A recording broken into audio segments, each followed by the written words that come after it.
olóyè Sunday Adéyẹmọ Ìgbòho.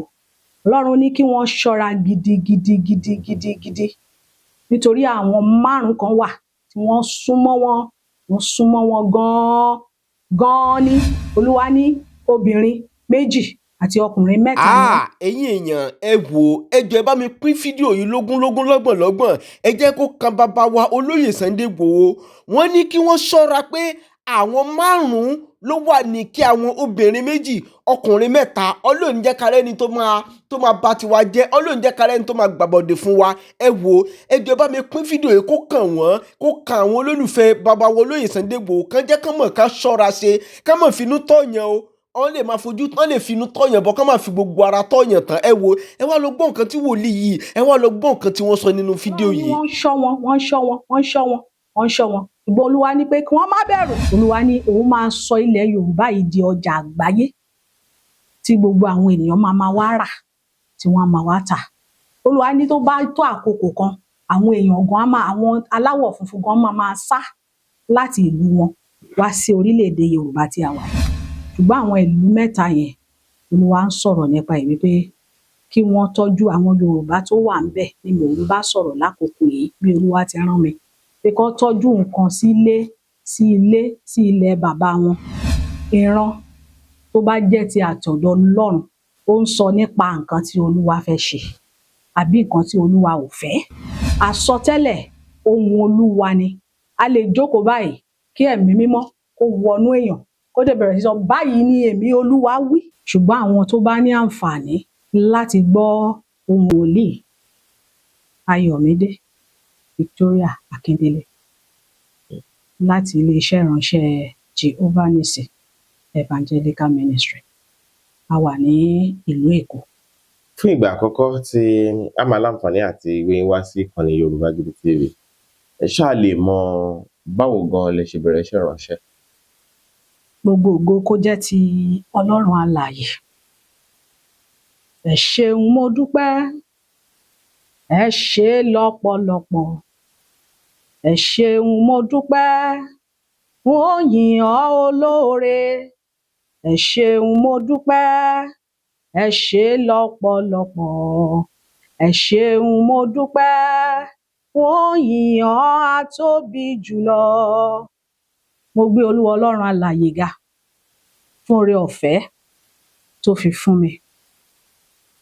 Láti ìgbà èwe ni mo ti bẹ̀rẹ̀ ìrìn àjò iṣẹ́ ìránṣẹ́ bí ìgbà téèyàn ò mọ̀ wípé èèyàn ní ìpè, ṣùgbọ́n tí ọwọ́ Olúwa tó wà ní ara mi.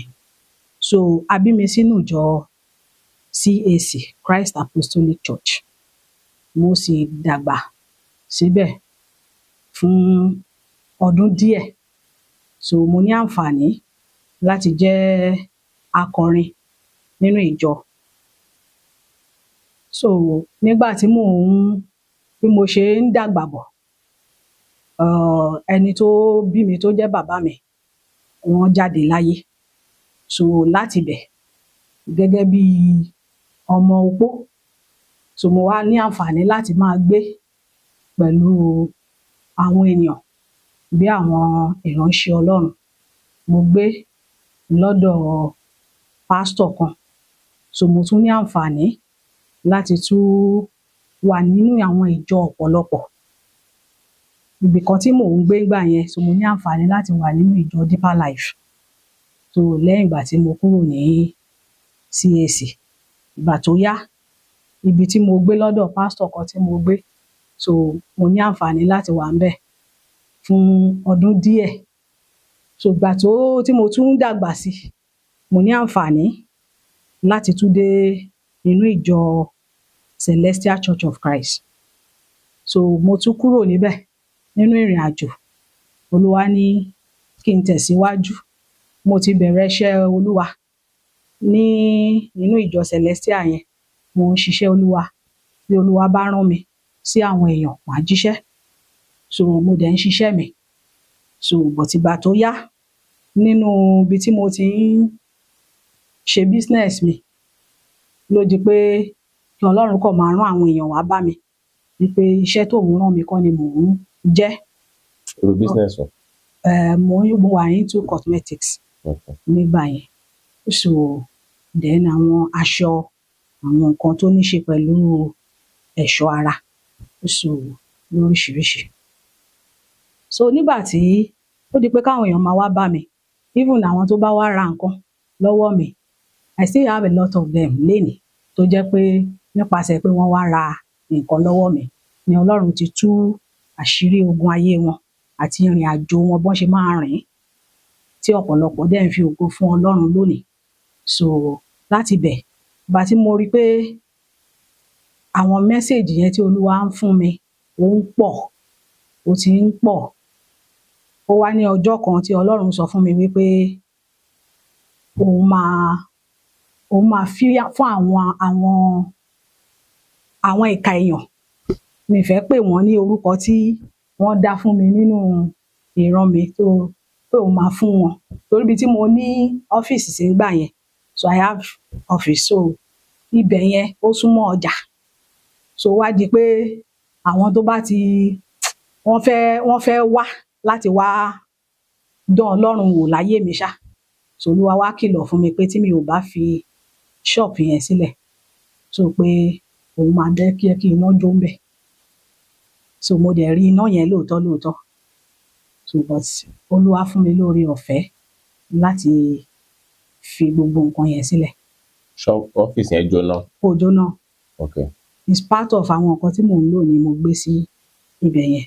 Okay. So níbẹ̀ àti table yẹn is my office table, chair tí wọ́n jókòó sí yẹn, because ó ti pẹ́.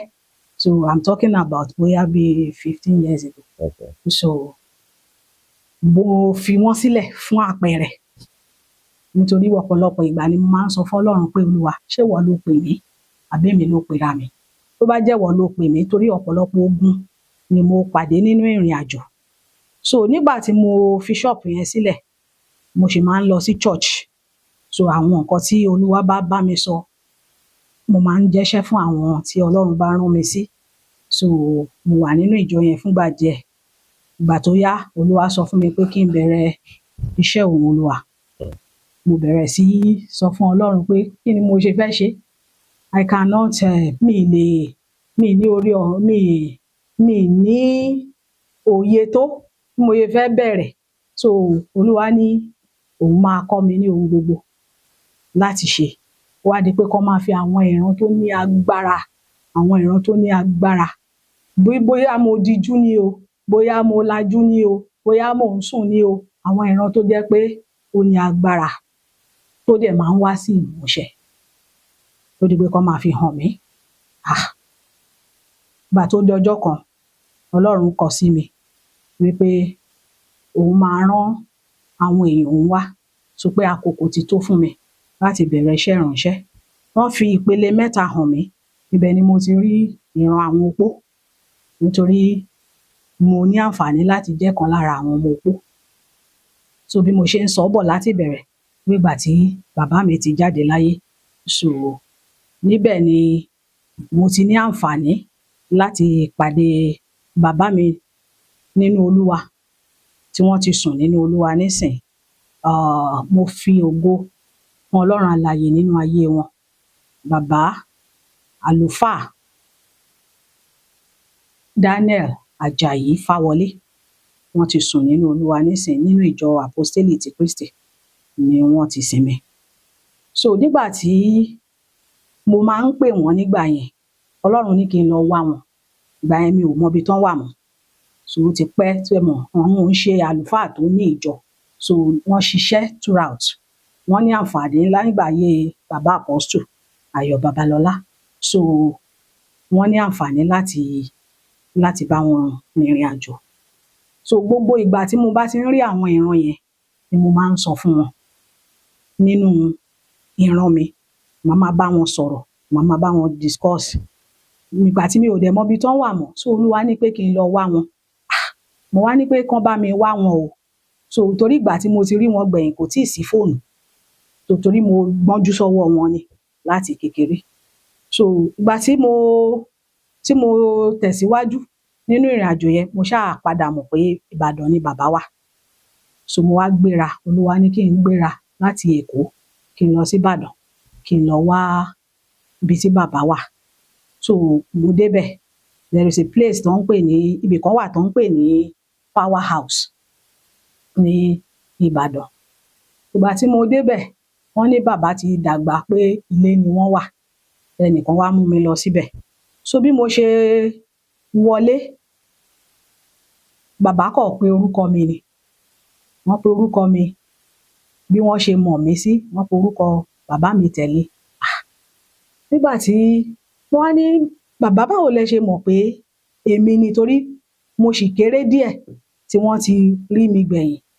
Wọ́n wá ní pé pé ṣé mi ti gbàgbé pé ẹ̀mí mímọ́ a máa ṣe òfófó fúnyàn ni, wípé ó ti sọ fún àwọn pé mò ń bọ̀.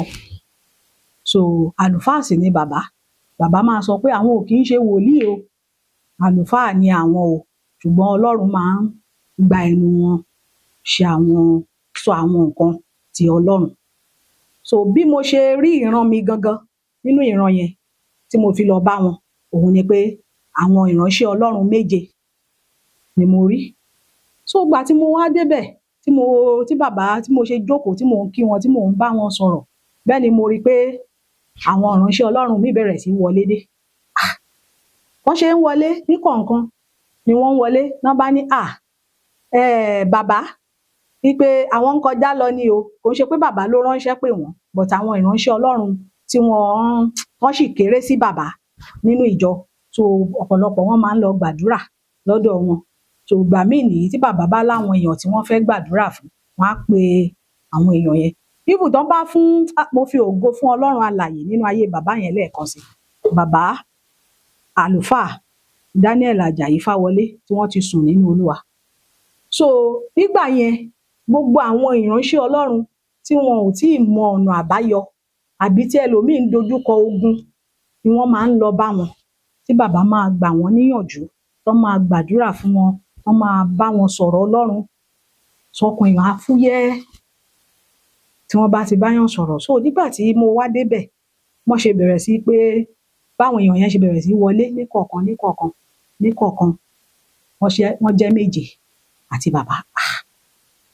Nígbà tí mo wá fẹ́ kúnlẹ̀ pé kí wọ́n gbàdúrà fún mi, bàbá ní rárá o, wòlíì Ọlọ́run ni ọmọ mi o. Wọ́n sọ bẹ́ẹ̀ fáwọn pastors tó kù yẹn, wípé kí n má kúnlẹ̀, kí n dìde dúró, kájọ dìde dúró, kájọ gbàdúrà. So a join ọwọ́ together, a bẹ̀rẹ̀ sí gbàdúrà. Nígbà tá a gbàdúrà yẹn débì kan, ìkan nínú àwọn ìránṣẹ́ Ọlọ́run yẹn, mi ì rí wọn rí, wọn ò mọ anything nípa mi. Bàbá gan ò mọ nǹkan kan mọ́ nípa mi ju ohun tí Olúwa sọ fún wọn lọ. So bàbá bá ní, bọ́ ṣe sọ fún bàbá yẹn, nínú àwọn pastor yẹn, bàbá yẹn sọ pé hallelujah, hallelujah, hallelujah nígbà 3. Gbogbo wa ṣe hallelujah.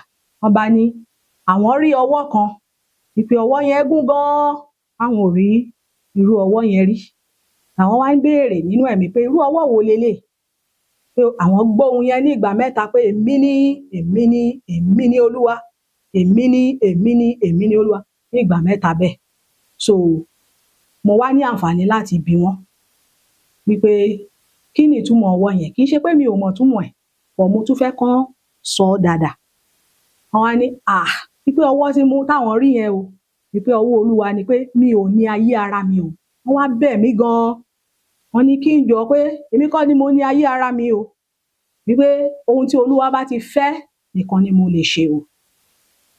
Ohun tó dẹ̀ gbé mi lọ sí ọ̀dọ̀ bàbá àlùfáà Daniel Ajayi Fáwọlé, tí wọ́n ti sùn nínú Olúwa nìyẹn, wípé torí mi ò mọ how to, àwọn dẹ̀ ní ọwọ́ wọn ni mo dàgbà sí, so wọ́n á lè là mí lóye bí mo ṣe máa rìnrìn àjò mi. So nígbà tí mo padà dé látọ̀dọ̀ wọn, so wọ́n gbàdúrà pẹ̀lú mi, àtìgbà yẹn ni bàbá tún máa ń fún mi ní nọ́mbà àwọn èèyàn tí bàbá ti gbàdúrà fún, nítorí kò sí bí mo ṣe máa sọ̀rọ̀ ìrìn àjò ayé mi tí mi ò ní sọ ọ̀pọ̀lọpọ̀ nípa bàbá yẹn. Ó dáa, àwọn jẹ́ ká wò báyìí, látìgbà tí ẹ̀yin fúnra yín ti dá ìjọ yín sílẹ̀, Jehovah Nisi Evangelical Ministry ló kọ ilé iṣẹ́ ìránṣẹ́ yín. Láti CAC lẹ ti kúrò tí ẹ fi dá CAC kọ́ ni mo ti kúrò. Christ okay.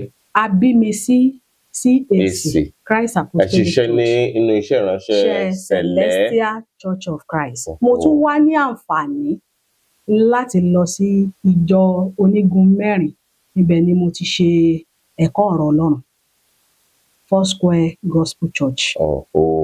Kí ni mo tiẹ̀ ti bẹ̀rẹ̀ iṣẹ́ ìránṣẹ́ ti Jehovah Nisi àti fún mi ní orúkọ yẹn kó tó di pé mo wá lọ sí ibi ẹ̀kọ́ ọ̀rọ̀ Ọlọ́run ti Foursquare Gospel Church. So ọ̀pọ̀lọpọ̀ ìgbà tí n bá ti ní iṣẹ́ Olúwa láti ṣe, àwọn tí a jọ súnmọ́ra nínú àwọn ìránṣẹ́ Ọlọ́run tí a pàdé níbẹ̀, àwọn náà máa ń dìde láti ràn mí lọ́wọ́ pẹ̀lú iṣẹ́ ìránṣẹ́. Ẹ ti sọ̀rọ̀ tẹ́ mẹ́nubà ọ̀rọ̀ nípa àsọtẹ́lẹ̀ tàbí ìran. Ṣé ìyàtọ̀ kan wà láàrin ìran, àlá àti àsọtẹ́lẹ̀? Bẹ́ẹ̀ni, ìyàtọ̀ wà ńbẹ̀, ṣùgbọ́n nǹkan kan náà ni gbogbo ẹ̀. Nítorí pé ìran tó bá jẹ́ ti àtọ̀dọ̀ Ọlọ́run, ó ń sọ nípa nǹkan tí Olúwa fẹ́ ṣe àbí nǹkan tí Olúwa ò fẹ́. Bẹ́ẹ̀ náà ni àlá. Ìran èèyàn lè wà kéèyàn jókòó báyìí ká sì máa fi ìran hàn yàn. Àlá nígbà téèyàn bá sùn ni lèèyàn ń lálàá. Àsọtẹ́lẹ̀ ohùn Olúwa ni. A lè jókòó báyìí kí ẹ̀mí mímọ́ kó wọnú èèyàn kó dẹ̀ bẹ̀rẹ̀ sí sọ báyìí ni èmi Olúwa wí. So ìyàtọ̀ tó wà láàrin wọn nìyẹn. Àwọn ọ̀nà wo lọ́lọ́run máa ń gbà fi àwọn ohun tí yóò ṣẹlẹ̀ hàn yín? Àwọn wo ló ti sọ fún yín tó ti wá sí ìmúṣẹ rí? Ọ̀pọ̀lọpọ̀ àwọn àsọtẹ́lẹ̀ ni Olúwa ti sọ tó ti wá sí ìmúṣẹ, tí àwọn tí ó dẹ̀ súnmọ́ mi tí wọ́n lè jẹ́rìí sí àwọn kọ̀ọ̀kan níbẹ̀. Ẹ lè sọ bí ẹyọ kan. Bí ẹyọ kan, ó máa gbé mi dénú ìwé Ezekiel chapter 14 ní ọdún 2015 ni Olúwa gbé mi lọ sínú ìwé Ezekiel chapter 14 yẹn. Ọlọ́run ní pé kí n lọ kí n sọ fún gbogbo ènìyàn wípé ìyàn máa wà, ìyàn ọdún 3 gbáko. Ezekiel chapter 14. So Olúwa sọ fún mi pé kí n lọ. Nígbà àkókò yẹn tí n bá mo pe àwọn kọ̀ọ̀kan láti bá wọn sọ̀rọ̀ nípa nǹkan t'Olúwa ń sọ. Torí ìgbà míì gan màá tún máa wò pé kí ni gbogbo eléyìí báyìí? Ṣáwọn èèyàn ò ní máa fojú nǹkan míì wòyàn? Torí ìbẹ̀rẹ̀ iṣẹ́ ìránṣẹ́ mi nìyẹn. Olúwa ní kí n lọ káàkiri kí n lọ sọ. Màá wá jí láàárọ̀ kùtùkùtù, màá lọ sọ. Ẹ yí padà. Olúwa sọ pé ìyàn ọdún 3 tá ò bá yí padà, ó lóun máa rán idà, àjàkálẹ̀ àrùn, ìyàn àti ẹranko búburú. That was ní 2015 ni mò ń sọ yìí o. So tá bá wò dáadáa, gbogbo àwọn tí mo sọ fúngbà yẹn, mo sọ fún àwọn èèyàn, ẹ máa lọ dáko, ẹ lọ ṣe oko, ẹ lọ máa roko, ẹ lọ máa dá oko. So mo ní àǹfààní láti sọ fáwọn tó súnmọ́ mi, ọ̀pọ̀lọpọ̀ wọn. Ìgbà tó wá yá, wọ́n wá ń pè mí pé ṣé nǹkan tí mò ń sọ rèé? Páwọn ò mọ̀ pé ó máa le tó yìí o. Ìkan nínú àwọn màmá wa kan, wọ́n bi mí, wọ́n ní kí ná ń pè ní ìyàn. Later mo wá bi wọ́n, mo ní ṣé ó ti yé yín sí nǹkan tó ń pè ní ìyàn báyìí? Wọ́n ló ti yá wọn. Nígbà tó dé ọdún 3 yẹn, mo dẹ̀ rò pé ó pé dáradára. Kò bẹ̀rẹ̀ ní 2015 yẹn o, but Ọlọ́run sọ. Tá bá wo inú ìwé Ezekiel yẹn, ó wà ńbẹ̀. So Ezekiel chapter 14. So níbẹ̀ ni Olúwa dẹ̀ ti sọ pé bí Noah àti Jóòbù àti àwọn mìíràn náà bá wà nínú ìlú, wọn ò lè gba ara wọn là, wọn ò lè gba ènìyàn míì là ju ara wọn nìkan. So nínú ìwé Èsíkíẹ́lì yẹn, so pé kò sí bí a ṣe fẹ́ ṣe pé tí a ò bá ti yí padà sí ọ̀dọ̀ Olúwa. So èèyàn ọdún mẹ́ta yẹn. Ǹjẹ́ lẹ wá lè sọ fún wa lára àwọn ìran tàbí àsọtẹ́lẹ̀ tí tẹ́mi Ọlọ́run ti fi hàn yín, bóyá èyí tí ò tíì ṣẹ tàbí èyí tó ń ṣẹ lọ́wọ́lọ́wọ́? Olúwa rán mi ní àwọn iṣẹ́ tó pọ̀ díẹ̀, ṣùgbọ́n èyí tí n bá ní àǹfààní láti sọ. Ní àkọ́kọ́, Ọlọ́run ní kí n sọ èyí fún àwọn ọmọ Yorùbá ní Amẹ́ríkà àti ní London,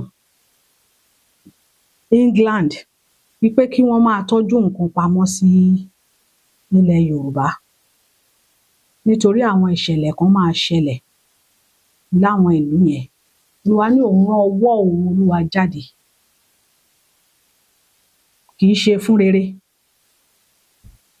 ṣùgbọ́n àwọn tó bá ní àǹfààní láti gbọ́ ohùn Olúwa yìí, kí wọ́n ṣiṣẹ́ lórí ẹ̀ láti gbáradì pé tí ohunkóhun bá tiẹ̀ ṣẹlẹ̀ ní àwọn ìlú yẹn, á gbàdúrà lé lórí pé kí Ọlọ́run kó má jẹ́ kí búburú kan kó ṣẹlẹ̀ sí àwọn ènìyàn Ọlọ́run lágbàáyé. Ṣùgbọ́n àwọn ìlú mẹ́ta yẹn, Olúwa ń sọ̀rọ̀ nípa ẹ̀ wípé kí wọ́n tọ́jú àwọn Yorùbá tó wà ńbẹ̀ ni mò ń bá sọ̀rọ̀ lákòókò yìí, bí Olúwa ti rán mi, pé kán tọ́jú nǹkan sí ilẹ̀ bàbá wọn, so pé kí wọ́n tọ́jú nǹkan síbẹ̀, torí tí àwọn ìṣẹ̀lẹ̀ yẹn bá ṣẹlẹ̀, Olúwa ní àwọn ọ̀pọ̀lọpọ̀ ò ní lè mú nǹkan kan jáde kúrò nínú ìlú yẹn.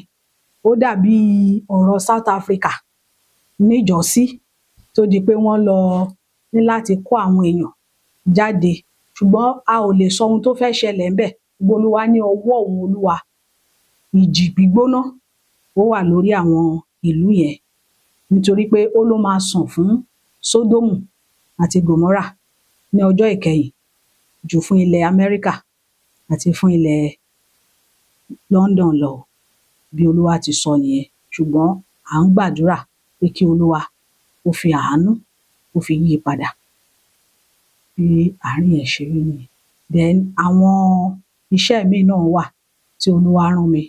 A rán mi pé àwọn ọmọ Yorùbá wọ́n máa múra sílẹ̀ fún òmìnira. Olúwa lòun máa fún ilẹ̀ Yorùbá ní òmìnira. Ọlọ́run ní májẹ̀mú òun Ọlọ́run Apostle Ayọ̀ Babalọ́lá, májẹ̀mú tó ń bá wọn dá, àti Mósè Orímọládé àti Pàpá Bílèwó Ọ̀ṣọ́fà, Samuel Bílèwó Ọ̀ṣọ́fà, pé òun bá àwọn àgbà mẹ́ta yẹn, òun bá wọn dá májẹ̀mú àánú àti àlàáfíà lórí ilẹ̀ Yorùbá, wípé òun sì máa mú ṣẹ, nítorí pé Ọlọ́run májẹ̀mú tó mú ìlérí ṣẹ ní òun Olúwa. Ìyẹn lọ bẹ́ẹ̀. Èyí tó tún dàbí ẹ̀, Olúwa ní òun máa sọ ilẹ̀ Yorùbá yìí di ọjà àgbáyé tí gbogbo àwọn ènìyàn máa wá rà, tí wọ́n máa wá tà. Olúwa ní tó bá tó àkókò kan, àwọn èèyàn gan àwọn aláwọ̀ funfun gan máa sá láti ìlú wọn wá sí orílẹ̀-èdè Yorùbá tí a wà yìí, bí Olúwa ti wí fún ìyẹn nìyẹn. Ọlọ́run tún tẹ̀síwájú, ó sọ nípa Olóyè Sunday Adéyẹmọ Ìgbòho. Ọlọ́run ní kí wọ́n ṣọ́ra gidigidi, nítorí àwọn 5 kan wà tí wọ́n súnmọ́ wọn gan-an ní, bí Olúwa ti wí, wọ́n súnmọ́ wọn. Wọ́n wà ní Germany, wọ́n tún wà ní UK. Olúwa ní obìnrin 2 àti ọkùnrin 3 ni wọ́n. Ọlọ́run ní wọ́n ń ṣọ́ wọn. Ṣùgbọ́n Olúwa ní pé kí wọ́n má bẹ̀rù, nítorí pé òun Olúwa, òun á dáàbò bò wọ́n. Ṣùgbọ́n kan ṣọ́ra. Àlàáfíà Olúwa kí ó wà fún wọn, kí ó sì wà fún ilẹ̀ Yorùbá. Ọlọ́run tún tẹ̀síwájú lórí àwọn olóṣèlú tí wọ́n jẹ́ olùṣe búburú. Olúwa ní àwọn olóṣèlú tó jẹ́ olùṣe búburú, wọ́n mọra wọn o, ṣùgbọ́n òun Olúwa dé fún ẹ̀san. Ọlọ́run ní òun máa gba ẹ̀san, ó ti ń wí ni, ó ní tí èmi Olúwa ní ẹ̀san, èmi yóò sì gba ẹ̀san, èmi Olúwa yóò gba ẹ̀san. Bí Ọlọ́run ṣe ń sọ nìyẹn. Ọlọ́run tún tẹ̀síwájú lórí ọ̀rọ̀ ilẹ̀ Yorùbá yìí náà. Ọlọ́run sọ pé òun máa mú àwọn nǹkan ògo tó ti àwọn èèyàn tó ti dọwọ́ bò, ògo tí ó farasin, òun máa mú hù jáde. Ó tún sọ síwájú lórí àwọn ọ̀dọ́ wípé òun tú ẹ̀mí òun síta láti rí i pé àwọn ọ̀dọ́ wọ́n bẹ̀rẹ̀ sí ṣe rere, pé àwọn nǹkan tóun fún wọn yẹn wọ́n á máa bẹ̀rẹ̀ sí máa dictate wọ́n á máa bẹ̀rẹ̀ sí máa ṣàkíyèsí pé àwọn ọ̀dọ́ bẹ̀rẹ̀ sí dìde fún ìgbédìde ògo, àwọn nǹkan tí ò ṣẹlẹ̀ rí ní dáradára á bẹ̀rẹ̀ sí ti ọwọ́ àwọn ọ̀dọ́ ṣẹlẹ̀ ní ilẹ̀ Yorùbá àti lágbàáyé fún àwọn ọ̀dọ́ nìyẹn ló lọ fún. So Ọlọ́run tún tẹ̀síwájú, ó sọ nípa àwọn ilé ìwòsàn wa.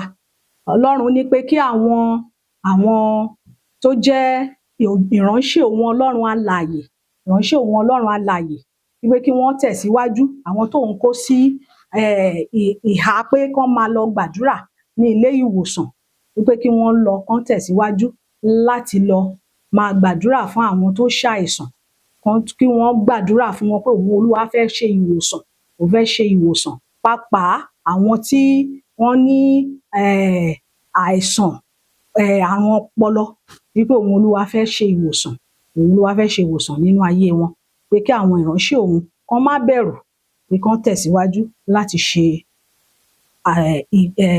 ètò àdúrà pẹ̀lú wọn ní àwọn ilé ìwòsàn káàkiri. Olúwa tún tẹ̀síwájú nípa àìsàn kan tí ó ń bọ̀. Àìsàn yẹn jẹ́ Ọlọ́run ṣe pè é fún mi, wọ́n pè é fún mi ní akọ ibà. Nígbà tó ń sọ ọ̀rọ̀ àìsàn yẹn fún mi, mi ò kọ́kọ́ kà á sí, ṣùgbọ́n Ọlọ́run mú mi rí àpẹẹrẹ fúnra mi. Ọlọ́run mú mi rí àpẹẹrẹ ẹ̀, nítorí mo jẹ́ èèyàn kan tó jẹ́ pé mo ti jáde gbẹ̀yìn sìn, ó ti pẹ́. Ibi tẹ́ ẹ gbà wọlé yẹn gan, mo ti bọ́lẹ̀ bẹ́ẹ̀ sí, ó ti tó ọdún kan sẹ́yìn. Ṣé ẹ sọ̀kalẹ̀ bọ́ síta? Bẹ́ẹ̀ni. Kí ló dé? Bí Olúwa ṣe pa láṣẹ ni. So láti bí ọdún 4 sẹ́yìn sìn, iṣẹ́ Olúwa nìkan. Ẹ ò lè rí mi bóyá mo lọ sí marriage ni o, bóyá wọ́n ṣèkómọ ni àbí wọ́n ṣe ìkọ̀kọ̀ ni, so mi ò kì í lọ, nítorí Olúwa pàṣẹ fún mi pé kí n jókòó síbi tóun fi mí ṣọ́. Ṣùgbọ́n síbẹ̀ náà, kò sí ọjọ́ kan báyìí tá a fi jókòó láti má ṣe nǹkan kan. So àwọn ènìyàn Olúwa tó ní kí n máa dá lóhùn náà ni mo máa dá lóhùn. So Ọlọ́run wá tẹ̀síwájú láti sọ fún mi wípé kí n rí i pé àwọn ènìyàn òun wà ní àlàáfíà. Àwọn tí ó fi tì mí o, pé kán wà ní àlàáfíà. So mo dẹ̀ rí i pé Ọlọ́run ràn mí lọ́wọ́ láti jẹ́ kí àwọn tó wà ní àyíká mi kán wà ní àlàáfíà. So nípa ọ̀rọ̀ àìsàn tí mò ń sọ yìí. Irú akọ ibà tẹ́ sọ yẹn. So nípa ọ̀rọ̀ àìsàn akọ ibà tí à ń sọ yìí, Olúwa jẹ́ kó sample yẹn kémi fúnra mi rí. Ṣé bí COVID-19? Ó ju COVID lọ. Olúwa ní akọ ibà ni pé ṣùgbọ́n tó bá yá wọ́n máa fún ní orúkọ titi wọn. Ṣùgbọ́n akọ ibà ni. Nígbà tí Ọlọ́run jẹ́ kémi gangan ní experience as in ìmọ̀lára ẹ̀ bó ṣe rí, láì jáde láì lọ bì kankan, nítorí pé mo kọ̀ láti jíṣẹ́ yẹn. Bẹ́ẹ̀ ni. So nígbà tí mo kọ̀ láti jíṣẹ́ yẹn, ìṣe ló dàbí àìsàn yẹn, ó le débi pé ó dàbí ìgbà tí wọ́n bí ìgbà tí wọ́n fi abẹ́rẹ́ gúnyàn ní gbogbo ara. Ó mú ara ríro dání, ó mú òtútù dání, ó mú ara gbígbóná dání, ó mú orí fífọ́ dání.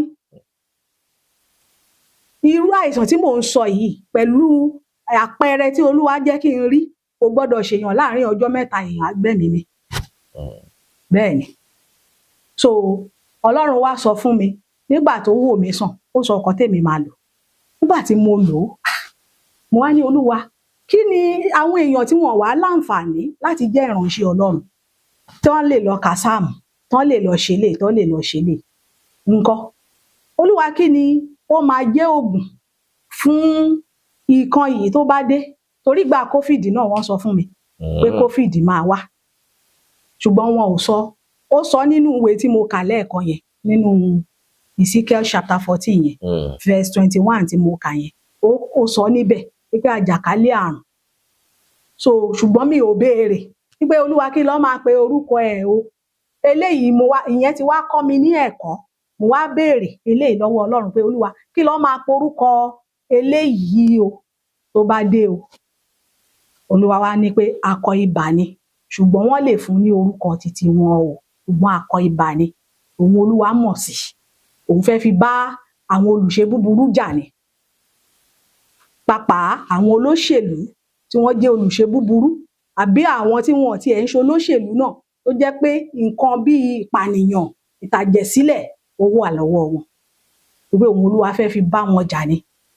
Wípé òun máa fi palẹ̀ àwọn kan mọ́ kúrò nínú wọn. So pàápàá àwọn ọlọ́lá, kódà kò yọ àwọn ọba sílẹ̀. So nínú èyí tó jà lọ COVID-19 ni wọ́n pè, ṣé 2025 lélẹ̀ ni àbí 2027 àbí 2026? Ọlọ́run ò sọ àkókò tẹ́lẹ̀ yìí máa ṣẹlẹ̀, bọ̀ tó ti wà ń tà. Olúwa ní ó ti wà ń tà. Ó ti wà ń tà torí Ọlọ́run fèmí gan ní sáǹpùlẹ̀ àpẹẹrẹ ẹ̀ kí n rí bó ṣe rí, nítorí pé mi ò fẹ́ jíṣẹ́ yìí. Lẹ́yìn ìgbà yẹn làwọn èèyàn bẹ̀rẹ̀ sí í pè mí láti diaspora wípé àwọn nǹkan báyìí làwọn ń dojúkọ o. Ó tiẹ̀ nìkan nínú àwọn arábìnrin wa tó jẹ́ pé wọn kò mọ ohun tó ń ṣe wọ́n. Wọ́n bá ní àwọn yẹn, wọ́n ní nílùú Árábù náà wà, wọ́n ní wọ́n sọ pé COVID tún ti padà dé o. So wọ́n ti ń complain bí ọ̀sẹ̀ méjì wípé ìkọ̀kọ̀ ń ṣàwọn, àwọn ò understand ẹ̀, kò yá wọn. So mo wá ní báyìí l'Olúwa wí o, torí t'Olúwa bá ti sọ̀rọ̀ màá sọ fún wọn pé nǹkan t'Olúwa sọ rèé o. Mo máa ń send àwọn ohun Olúwa yẹn sí wọn nígbà míì. So mo wá ní nǹkan t'Olúwa pè ní ọ̀nà àbáyọ sí àìsàn yẹn tó bá ti dé, òun ni ewé ìbẹ́pẹ àti ewé dóngóyárò. Torí èmi béèrè, nítorí mi ò fẹ́ kó tún dàbí ti ìgbà ti COVID t'Ọlọ́run sọ fún mi. 2015 náà ti sọ̀rọ̀ COVID sílẹ̀ fún mi kó tó wá ṣẹlẹ̀ ní ṣé 2020 kọ́ ló ṣẹlẹ̀ yẹn. Ṣé 2020 ló ṣẹlẹ̀. So Ọlọ́run ti sọ láti 2015 sílẹ̀. So nínú àwọn èèyàn mi náà tí wọn ò sì sí ní àyíká yìí, tí wọn sì ní ìlú yìí, ó mú ọ̀pọ̀lọpọ̀ wọn lọ́rùn, ṣùgbọ́n àwọn tó survive ló pọ̀. So Ọlọ́run ò jẹ́ kí àwọn èèyàn ti wà ní sàkání iṣẹ́ ìránṣẹ́ mi, wọn ò bá COVID yẹn lọ. Ẹnìkan tí ẹ̀ sọ nínú wọn póun ti ẹ̀ rí póun pọ̀ COVID yẹn, pé àwọn surgeons of heaven, àwọn agbaṣẹ́ṣe láti ọ̀run wá, so ni wọ́n gbé ike síwájú àwọn, wọ́n dẹ̀ ní káwọn máa pọ̀ nínú ìran torí wọ́n ní ẹ̀bùn àlá. So Ọlọ́run dẹ̀ fi hàn wọ́n, láti gbà yẹn wọ́n dẹ̀ gba ìwòsàn. Àwọn èèyàn míì náà wà bẹ́ẹ̀. So mo wá fi béèrè eléyìí nísìnyí, wọ́n ní ewé ìbẹ́pẹ àti ewé dóngóyárò ni wọ́n máa sè papọ̀. Wọ́n á mú ní gbígbóná, wọ́n á dẹ̀ tún fi ṣanra títí tí ó máa fi kúrò lára wọn. Kó tí Olúwa pè ní gbígbóná o, ní warm, as in bí àwọn olóyìnbó ṣe máa ń pè pé nǹkan tí tóyàn lè fi ṣanra, kì í ṣe pé kọ́ lọ dájọ́ ara o. So ní Olúwa sọ fún mi bí Olúwa ṣe pè nìyẹn. So àwọn adẹ̀tí rẹ́ni tó lò tó ṣiṣẹ́ fún nígbà tí àwọn kìíní ẹ̀ ti wà ń ta already. Kódà lára àwọn àsọtẹ́lẹ̀ pọ̀ rẹpẹtẹ tí ó wà nínú Bíbélì, ṣáà rí lára àwọn àsọtẹ́lẹ̀ tí àwọn ìránṣẹ́ Ọlọ́run ti sọ láti bí ẹgbẹ̀rún ọdún kan, ẹgbẹ̀rún ọdún méjì, mẹ́ta tàbí jù bẹ́ẹ̀ lọ sẹ́yìn nínú Bíbélì tó ń ṣẹ lọ́wọ́ tàbí tó kò tíì ṣẹ nígbà pé wà pé yóò ṣẹ? Àwọn àsọtẹ́lẹ̀ nínú Bíbélì tí ìgbàgbọ́ wà wípé ó máa ṣẹ, òun ni ìpadàbọ̀ Jésù. Nítorí pé Olúwa sọ fún mi nínú àwọn àsọtẹ́lẹ̀ tó ti sọ. Torí ọ̀pọ̀lọpọ̀ ń jiyàn pé Jésù wò, ṣé Jésù sì máa dé ṣá? Ó tiẹ̀ ti rẹ àwọn ọ̀pọ̀lọpọ̀ àwọn Kìrìsìtẹ́nì gan pàpà. Olúwa tiẹ̀ tún rán mi sí àwọn Kìrìsìtẹ́nì náà kí n tó lọ sí orí ìyẹn. Olúwa rán mi wípé ọ̀pọ̀lọpọ̀ àwọn ìránṣẹ́ òun Olúwa wọ́n ti rẹ̀wẹ̀sì, wọ́n ti tutù, ìpòrúru ọkàn ti bá wọn nítorí ọ̀pọ̀lọpọ̀ àwọn ogun tí wọ́n ń dojúkọ. Olúwa lóun dé fún àánú, òun dé fún àánú láti ṣàánú fún wọn, pé òun Olúwa máa tú ìbùkún òun síta fún wọn láìpẹ́ láì jìnnà. So ọdún 2026 Olúwa ní àwọn àyànfẹ́ máa jẹ ọ̀pọ̀, wọ́n máa jẹ ọ̀pọ̀.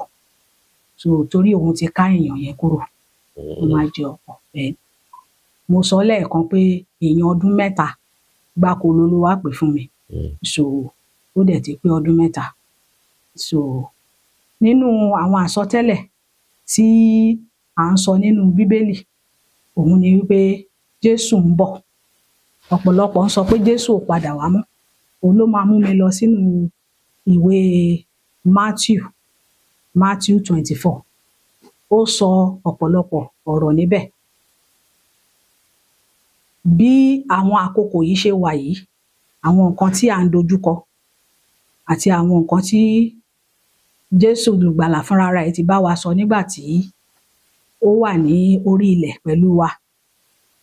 Ó jẹ́ ká mọ̀ wípé bó pẹ́ bóyá ó máa padà wá láti wá gba àwọn àyànfẹ́ lọ pẹ̀lú ẹ̀. So ó jẹ́ kó yé wa níbẹ̀ pé nínú ìwé Matthew 24 yẹn, ó jẹ́ kó yé wa wípé a máa rí àwọn ìdágìrì ogun, ọ̀pọ̀lọpọ̀ nǹkan ló máa ṣẹlẹ̀. Àwọn wòlíì wọ́n á jẹ́ èké wòlíì, ọ̀pọ̀lọpọ̀ èké wòlíì ló máa dìde tí wọ́n máa jẹ́ olùfẹ́ owó, wọ́n máa jẹ́ alágídí, wọ́n máa ṣe ìfẹ́nú ti ara wọn nínú ìwé Matthew yẹn. Ó ní ṣùgbọ́n ká má rẹ̀wẹ̀sì, ká túbọ̀ tẹ̀síwájú títí tí òpin yóò fi dé. So gbogbo àwọn nǹkan tá à ń rí nísìnyí tó di pé Ọlọ́run tiẹ̀ sọ fún mi nígbà kan pé kí n máa wò ó, I think it was 2023, wípé àwọn wòlíì èké àti àwọn tí wọ́n ń pera wọn ní ìránṣẹ́ òun Olúwa, ṣùgbọ́n tóun Olúwa ò mọ̀ wọ́n mọ́. Ó ní kì í ṣe gbogbo wọn ni wọ́n bẹ̀rẹ̀ ni wọ́n ní ìpè o. Ó ní àwọn míì ní ìpè nínú wọn, ṣùgbọ́n nítorí ìfẹ́ owó àti ìfẹ́ ti ara wọn, so wọ́n ti yà kúrò ní ọ̀dọ̀ òun Olúwa. Ó ní òun máa jẹ́ kán máa túdìí ara wọn síta lórí afẹ́fẹ́.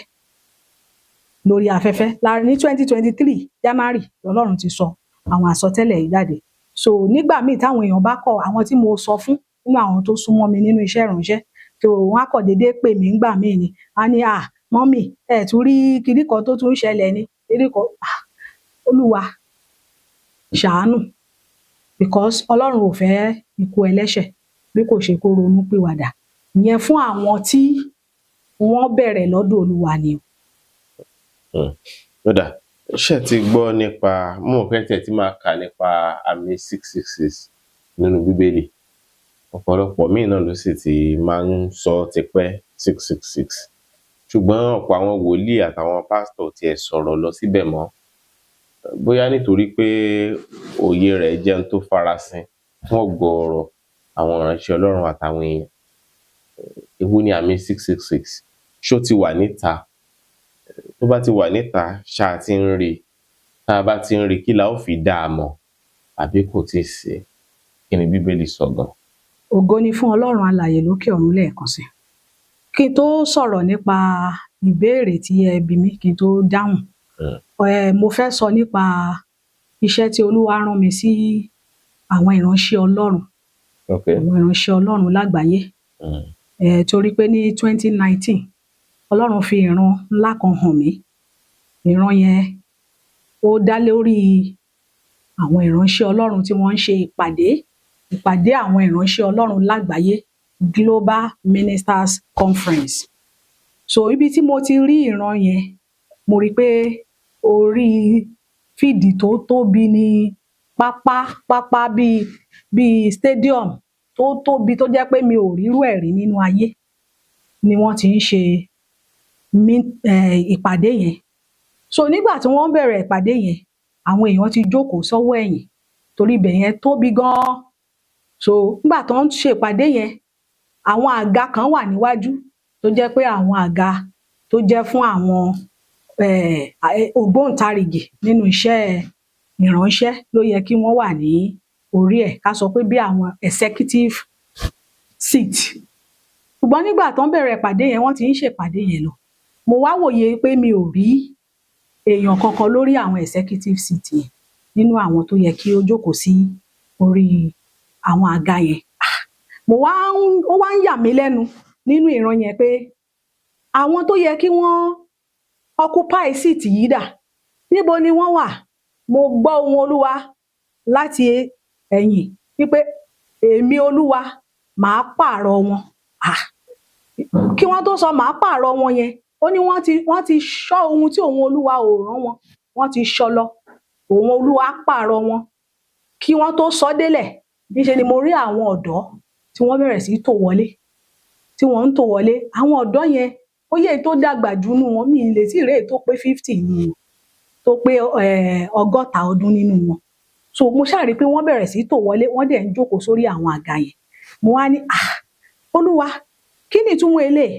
Ọlọ́run ní òun máa lo àwọn ọ̀dọ́ òun máa fi pààrọ̀ àwọn ìránṣẹ́ Ọlọ́run àgbààgbà kan, àwọn àgbà nínú iṣẹ́ ìránṣẹ́ tí àwọn èèyàn rò wípé àwọn ló yẹ kán jẹ́ ẹni àkọ́kọ́, wípé òun Olúwa n tó ń rán wọn kọ́ ni wọ́n ń jẹ́ nísinsìnyí, ní àkókò yìí, wípé òun máa pààrọ̀, òun máa fi àwọn ọ̀dọ́ míì, òun á gbé wọn dìde. Ó ní àwọn bíi Jòhánù, àwọn bíi Èlíjà, àwọn bíi Pọ́ọ̀lù, òun á gbé wọn dìde, òun á fi wọ́n pààrọ̀, òun á sì jẹ́ kí wọ́n gba àwọn àga yẹn. Ẹ̀rù bà mí wípé Olúwa, ìran yẹn mi ò fẹ́ jẹ́ iṣẹ́ yìí, torí ó máa ń jẹ́ nǹkan tó bà mí nínú jẹ́ ní ọ̀pọ̀lọpọ̀ ìgbà tí n bá ti rántí. Pàápàá tí n bá rí àwọn nǹkan táwọn èèyàn ń ṣe lórí afẹ́fẹ́, tí àwọn èèyàn bá ń fi hàn mí àbí tí wọ́n ń fi ránṣẹ́ sí orí aago mi. Ìgbà tí mo ro kinní yẹn títí láti 2019, mo gbé sínú mi ò sọ jáde. Àwọn tó súnmọ́ mi nìkan ni mo sọ fún. Ṣùgbọ́n nígbà tó di ìbẹ̀rẹ̀ ọdún yìí, Ọlọ́run bẹ̀rẹ̀ sí sọ fún mi pé àwọn iṣẹ́ tóun fi ń rán mi, wípé tí mi ò bá ti máa jẹ, òun á nà mí lẹ́gba. Ọlọ́run wá ní pé kí n sọ fún àwọn ìránṣẹ́ òun Ọlọ́run lágbàáyé. Mo fi àkókò yìí, mo fi bẹ àwọn bàbá àti màmá nínú ìgbàgbọ́. Ẹ jẹ́ ká ṣàtúnṣe. Ẹ jẹ́ ká ṣàtúnṣe. Nítorí ibi tí Olúwa fi wá sí, ọ̀pọ̀lọpọ̀ ò mọ̀ wípé òun ti kúrò ńbẹ̀ o. Ọ̀pọ̀lọpọ̀ ò mọ̀ pé òun ti kúrò ńbẹ̀ o. Ọ̀pọ̀lọpọ̀ rò pé òun ṣì wà nínú ìgbàgbọ́ ni o. Ṣùgbọ́n nípa àwọn ìrìn àjò ayé, kì í ṣe ìfẹ́ inú ẹlòmíì náà o, ló fi yà kúrò níbi tí a fi sí nínú ìgbàgbọ́ o. Tí ọ̀pọ̀lọpọ̀ àwọn èèyàn sì ń tẹ̀lé ẹlòmíì o, ṣùgbọ́n àwọn gangan fúnrara wọn, wọ́n ti yà kúrò níbi tí Ọlọ́run fi wọ́n sí. Ọlọ́run ní kí n sọ, ẹ jọ̀ọ́ mo bẹ̀ yín, ẹ̀yin bàbá, ẹ̀yin màmá nínú ìgbàgbọ́, ẹ jẹ́ ká yẹra wa wò. Ẹ jẹ́ ká yẹra wa wò. Nítorí pé Jésù ń bọ̀ o. Jésù ń bọ̀. Olúwa sọ ni léra. Olúwa ń sọ fún mi pé kí n sọ pé àwọn èèyàn ń rò wípé Jésù ò ní padà wá mọ́. Jésù ń padà bọ̀ o. Ṣùgbọ́n Ọlọ́run nìkan ló mọ ìgbà àti àkókò. Ẹ jẹ́ ká tún agbára ẹ̀mí wa ṣe o. Ṣùgbọ́n àwọn tó dúró de Olúwa, Olúwa ní kí n sọ fún wọn pé a ó tún agbára wọn ṣe o. Wọ́n á fi ìyẹ́ gòkè bí idì. Ó ní wọ́n á sáré kì yóò sì rẹ̀ wọ́n. Wọ́n ó rìn, àárẹ̀ kì yóò sì mú wọn. Ẹ jẹ́ ká rìn nínú ìfẹ́ Olúwa. Ẹ jẹ́ ká bọ́ Ọlọ́run làjà, ká lè rojú rere rẹ̀ o. Nítorí pé ìfẹ́ Olúwa nínú ayé wa, òun ni láti gbàlà àti láti ṣe iṣẹ́ tó rán wa. Kò rán wa láti máa lu àwọn ènìyàn ní jìbìtì. Kò rán wa láti máa gba owó lọ́wọ́ àwọn èèyàn ká tó gbàdúrà fún wọn. Kò rán wa láti máa sọ pé kí wọ́n lọ máa ṣe àwọn nǹkan tí ò bá ìfẹ́ Ọlọ́run mu, tí ò sì sí nínú ìlànà tí Kristi fi lélẹ̀ fún wa. Gẹ́gẹ́ bí Jésù Kristi bí ó ti sọ sílẹ̀ fún wa wípé ká gba ohùn Ọlọ́run gbọ́, ká sì gba bàbá gbọ́. Ẹ jọ̀ọ́, ẹ jẹ́ ká ṣe àtúnṣe láwọn ọ̀nà yẹn. Olúwa yóò sì ràn wá lọ́wọ́. Bí àárín yẹn ṣe jẹ́ nìyẹn. Ẹ ṣeun. Ká wá kọjá lọ sórí àmì 666. Ṣó ti wà ń tà? Tó bá ti wà ń tà, kí la ó fi dá mọ̀? Ògo fún Ọlọ́run lókè ọ̀run. hallelujah. Mo yin Olúwa lógo fún ìbéèrè tẹ́ ẹ béèrè yẹn, nítorí pé ní ọ̀pọ̀lọpọ̀ ìgbà àwọn èèyàn máa ń rò bóyá àmì yẹn bóyá kò ṣe òtítọ́, bóyá kò ní í ṣẹ, bóyá ó tiẹ̀ ti wà, bóyá kò tíì wà. Bóyá àlọ́ sì ni. Pé bóyá àlọ́ sì ni. Bóyá àlọ́ ni, kì í ṣe àlọ́, kì í ṣe irọ́. Àmì ẹẹ́fà àti ẹẹ́fà àti ẹẹ́fà, àmì 666 gẹ́gẹ́ bí ìwé mímọ́ ti sọ. Ó wà nínú ìwé Revelation chapter 13 from verse 13 to 18. Bí Olúwa ti sọ níbẹ̀, ó sọ nípa àmì yìí. Ìran tí a fi hàn Jòhánù, ìfihàn ti Jòhánù ni. Nínú ìwé tí a kọ́kọ́ kà yìí náà, nínú Dáníẹ́lì orí 7 láti ẹsẹ̀ 15 sísàlẹ̀, a túmọ̀ ìran yìí náà nípa ẹranko tí a ń sọ nípa ẹ̀ yìí.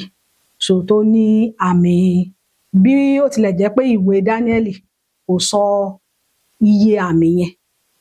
Ìwé Dáníẹ́lì ò sọ nípa iye tí àmì yẹn jẹ́, ṣùgbọ́n ó sọ nípa ẹranko tí à ń sọ yìí, nípa ẹranko yìí. Ó túmọ̀ sí gbogbo àwọn nǹkan tó ń ṣẹlẹ̀ nínú ayé lákòókò yìí. Nítorí ní àìpẹ́ yìí, àwọn kan wọ́n fi àwọn àmì kan ránṣẹ́ bí tí wọ́n ti ń gba àmì yẹn sí apá wọn. Èyí tó túmọ̀ sí pé ó ti ń ṣẹlẹ̀ ní àgbáyé lọ́wọ́ báyìí. Ṣùgbọ́n bí Bíbélì ṣe sọ, ìgbà tí Jésù bá dé, lẹ́yìn ìgbà tí Jésù bá ti dé, tó ti kó àwọn àyànfẹ́, ni the real, èyí tó jẹ́ kókó gangan ló ṣẹ̀ máa ṣẹlẹ̀. Ṣùgbọ́n eléyìí tó ń ṣẹlẹ̀ lọ́wọ́lọ́wọ́ yìí, gẹ́gẹ́ bí òye tí Ẹ̀mí Mímọ́ fi yé èmi, ìpalẹ̀mọ́ àti ìgbáradì àmì yẹn tí wọ́n ń pè ní àmì 666, òun lèyí tó ń ṣẹlẹ̀ káàkiri àgbáyé. Màá ṣe àkàwé kan. Ó dàbí ìgbà tí a bá ń sọ nípa wípé wọ́n fẹ́ ṣe bridge sí ìlú kan. Kò kì í ṣe ijọ́ tí wọ́n fẹ́ ṣe bridge ni wọ́n máa bẹ̀rẹ̀ sí í ṣe. Ọ̀pọ̀lọpọ̀ ìgbà ó ti máa ń gba àkókò, bíi kí wọ́n máa ṣe ìpalẹ̀mọ́ àti ìgbáradì, preparations fún nǹkan tán fẹ́ ṣe yẹn, bridge tí wọ́n fẹ́ ṣe yẹn. Mo tún lè lo àpẹẹrẹ bí ìgbà tá a bá ń sọ nípa bóyá àwọn network wọ́n fẹ́ lọ rí mask wọn síbì kan, àbí ìgbà tá àti ẹ̀ tí ì ní fóònù ní Nàìjíríà, tá àti máa lo fóònù, tó jẹ́ pé àwọn ìlú kan ti ń lò ó kó tó di wípé fóònù yẹn wá sí ọ̀dọ̀ wa níbí. Àwọn èyí tán fi ń hàn mí yẹn, lótìítọ́ àti lódodo ni mo rí pé wọ́n ti ń gbà á ní àwọn apá ibì kan ní àwọn ilẹ̀ aláwọ̀ funfun. Ṣùgbọ́n ìpalẹ̀mọ́ ni ó wà nínú ibi tí a kà yìí nínú Daniel chapter 7 yìí. Ìpalẹ̀mọ́ ni, nítorí pé wọ́n ń gbáradì sílẹ̀. Wọ́n ń ṣe ìgbáradì yẹn wípé okay, àwọn báyìí ni wọ́n ti belong síbi báyìí. So mo tiẹ̀ gbọ́ nípa ìkan tí wọ́n sọ pé wọ́n satanic school, satanic bible, satanic church ní àwọn ìlú aláwọ̀ funfun yẹn. So ìgbáradì, gbogbo àwọn nǹkan wọ̀nyẹn tí a ti kọ sínú Daniel chapter 7 yìí, tí a ti kọ sínú orí 7 láti ibi tí a ti túmọ̀ ẹ̀ láti ẹsẹ̀ 15 títí dé ìparí, ni a ti túmọ̀ àwọn nǹkan tí ìran yẹn jẹ́. Ìran yẹn kì í ṣe ti ìgbà yẹn. Ara àwọn ìbéèrè tẹ́ béèrè lẹ́ẹ̀kan wípé ìjẹ́ ó ní àwọn ìran kan tí ò tíì wá sí ìmúṣẹ, tó dẹ̀ sì máa wá sí ìmúṣẹ nínú Bíbélì. So ara ẹ̀ nìyẹn, nítorí pé àwọn èèyàn ń gbáradì lọ́wọ́lọ́wọ́. Àwọn kan ni wọ́n máa lò. Ẹranko yẹn ò ní wá gẹ́gẹ́ bí ènìyàn, gẹ́gẹ́ bí ẹranko. Ó máa wá, ó máa wọ, ó máa ní ẹni tí wọ́n, bí Bíbélì ṣe sọ, ó máa ní àwọn tó máa bí fún assignment yẹn, fún iṣẹ́ yẹn, láti carry out assignment yẹn. Òun ni gbogbo nǹkan tí ó ń ṣẹlẹ̀ tó ti di pé àwọn kan ti ń lo, wọ́n ti ń insert, wọ́n ní wọ́n ń pè ní chip tó ń kì sínú ara. Mo rí táwọn èèyàn send ẹ̀ sí mi tí mo rí wípé lótìítọ́ àti lódodo ló ti ń ṣẹlẹ̀, ṣùgbọ́n the mean èyí tó jẹ́ ojúlówó 666 mark gangan ó máa ṣẹlẹ̀ lẹ́yìn ìgbà tí Jésù Kristi bá ti wá tó sì ti kó àwọn àyànfẹ́ lọ. Gbogbo eléyìí tó ń ṣẹlẹ̀ lọ́wọ́ yìí ìgbáradì ni àti ìpalẹ̀mọ́, gẹ́gẹ́ bí a ti kọ ọ́ nínú ìwé Dáníẹ́lì orí 7 àti ìwé Revelation ìfihàn tó jẹ́ orí 13. So bí ẹ ṣeun púpọ̀ àárín fún ìṣe àsìkò yín láti fi ṣe àwọn àlàyé wọ̀nyí, àmọrírì ẹ̀ gan ni. Ẹ já mọ́ dá a dúró ń bẹ̀ ń fún tòní. tí ẹ bá máa gbà mí láàyè, Okay. ó ní kókó iṣẹ́ kan tí Olúwa rán mi Yeah. tí mo ṣẹ̀ ti ń sọ̀rọ̀ lọ yẹn ni wọ́n rán mi létí ẹ̀. Okay.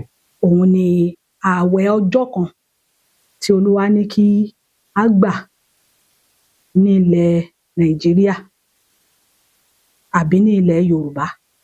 Ààwẹ̀ ọjọ́ kan fún àwọn tó bá fẹ́ ní December ọjọ́ 1 oṣù 12 ọdún tí a wà yìí tí í ṣe ọdún 2025, ọjọ́ 1 oṣù 12 ọdún 2025 yìí. Olúwa ní ká gbogbo èèyàn gbààwẹ̀ ọjọ́ kan kó béèrè fún ààbò àti àánú, ààbò òun Ọlọ́run àti àánú, torí pé ìṣẹ̀lẹ̀ máa ṣẹlẹ̀, àwọn ìṣẹ̀lẹ̀ tó máa pọ̀. Olúwa dẹ̀ sọ pé ogun wà níwájú, ṣùgbọ́n òun Olúwa á ṣẹ́ ogun yẹn. Lórí ọ̀rọ̀ àwọn Fúlàní, Olúwa lóun máa bá wọn wí, nítorí pé wọ́n ti ṣe ohun kan tí òun Olúwa ò fẹ́. Olúwa lóun máa bá wọn wí, ṣùgbọ́n Olúwa ní ká béèrè fún ààbò àti àánú lórí gbogbo àwọn ènìyàn wa. Ààwẹ̀ ọjọ́ kan ní oṣù 12 ọjọ́ 1 oṣù 12, kí Olúwa kí